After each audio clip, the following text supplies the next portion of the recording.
It is time.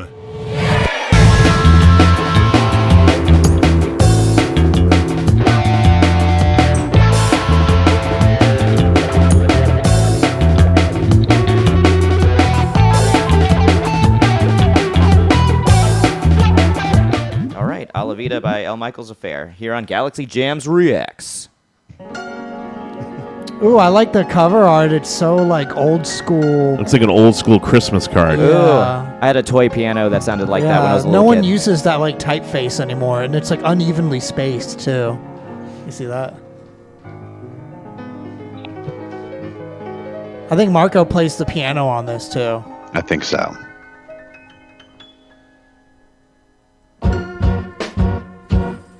Ooh. Oh, I've heard this. It sounds like Legend of Zelda or something. Like a Legend of Zelda remix. Going into the Lost Woods. Yeah. It does sound familiar.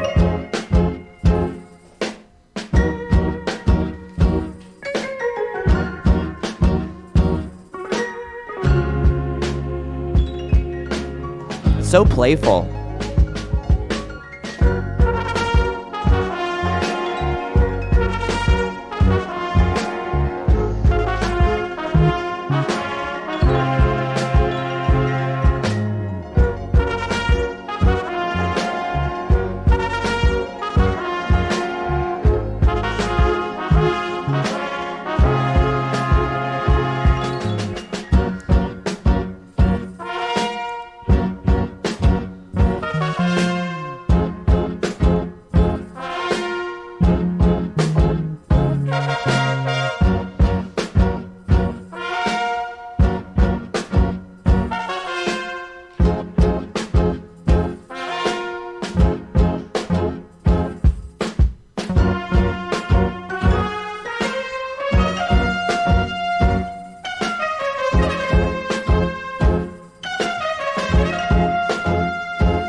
So, Brian, what do you think?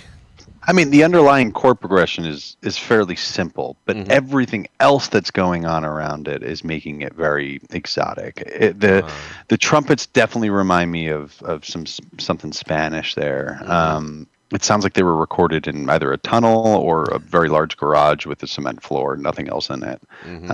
It sounds like a natural reverb kind of on the horns there, but I dig it. I very much dig it. I like the amount of instrumental stuff that's kind of coming up here, because I do like instrumental music. So Yeah, I have been trying to classify what genre this is the whole time. I'm like, what exactly is this called?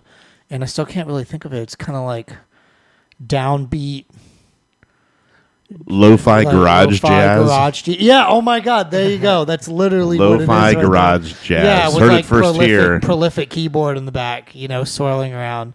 And I feel like the song kind of reminds me of like the cover art where it's like nostalgic but strange and like you said, exotic. But the more you look at it, the more detail that you get out of it. yeah, And Very well put. Yeah. What did you think, Adam? It's interesting. It's really playful. Like, in some of those piano runs, I feel like I can just imagine the pianist's like cheeky grin. He flashes at you as he's kind of tickling those high keys. I once again, like we're hearing a lot of songs that are giving me video game vibes, and This one I was thinking the same thing, that it Specifically could the be horns. it could be like in Kingdom Hearts or something. and I don't know. It's just all good vibes for me. It's like there's not a whole lot going on, but it definitely doesn't need anything else to be satisfying. I love the horn parts, and the bass part's cool. How it's popping around and doing a lot of staccato stuff. And again, the drums, it's kind of like that other song we listened to, the one that you brought, Brian. The way they recorded that, the limbic system, Right. How it's like you're there in the room, kind of like you just imagine that just being set up somewhere and just like, okay, throw a couple mics up on it and record it, And it has that nice and lo-fi, sometimes lo-fi there's sound. merits to that. There's merits like why does everything have to be like hyper produced and a million run through like a billion different amps? Like why does it got to be like that? Why can't you just stick a microphone in a room and get it? Well, I think doing that is exactly what Brian was talking about previously. Is you feel like you're there, Right?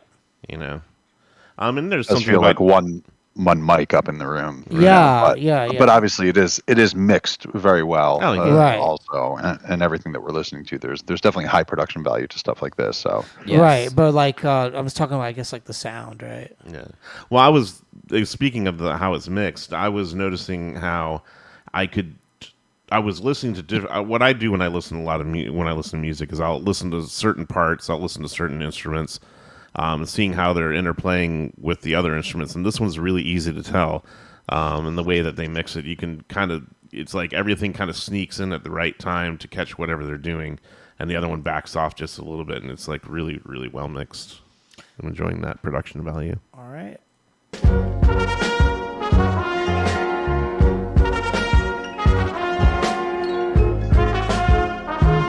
the piano's tickling my right ear there. Right. Yeah. And it's such a choice to do that, to put the piano over there and then. It almost sounds like a harp.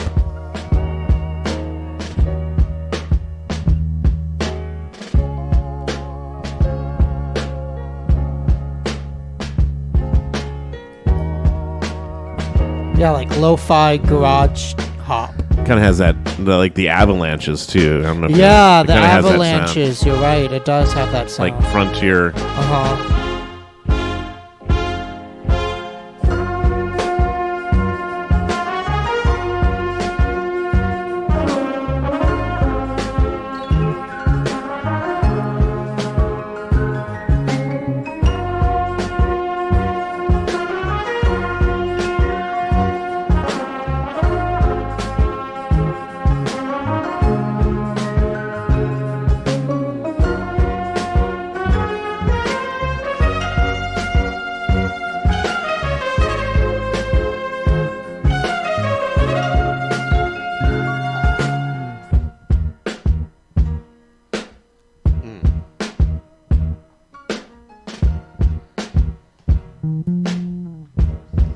There's the bass fill.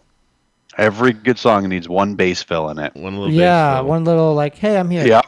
Yep. I think that on paper, this song doesn't look that complicated, but like when you really listen to it, there's a lot of different nuanced things that's put in here. And then also I noticed that like the song kept shifting, like even though it was like the same motif, it's like it never had like a hook. It was just kind of like it kept like, going along and doubling down on itself. And I thought it was interesting. I really liked the piano. Really, really great touch. Marco killed it. El Michels Affair, I guess they are known as an American, quote, cinematic soul group. That could make sense. Kind of like the garage, lo-fi garage jazz. Yeah, that was Cinematic soul's good, though. That's a good one. a very That cool song pick. could have been in Kill Bill. I agree with that. Yeah. It could have been in the snow scene with Lucy Liu. Another movie could have been as Ghost World. Remember Ghost World? It could have been in a lot of movies. That sounded cinematic. You're right. It did sound like, it needed a good video to go with it. Mm-hmm. That was a great pick, Marco. Thank you so much for showing us El Michels Affair. You did very, very well in that song, and also we think that El Michels did good. Leon Michels did good too. You did us proud. Yeah, you did good, kid. You did You good, did kid. good. You did good. We're proud of you. Thanks, Mark. So good.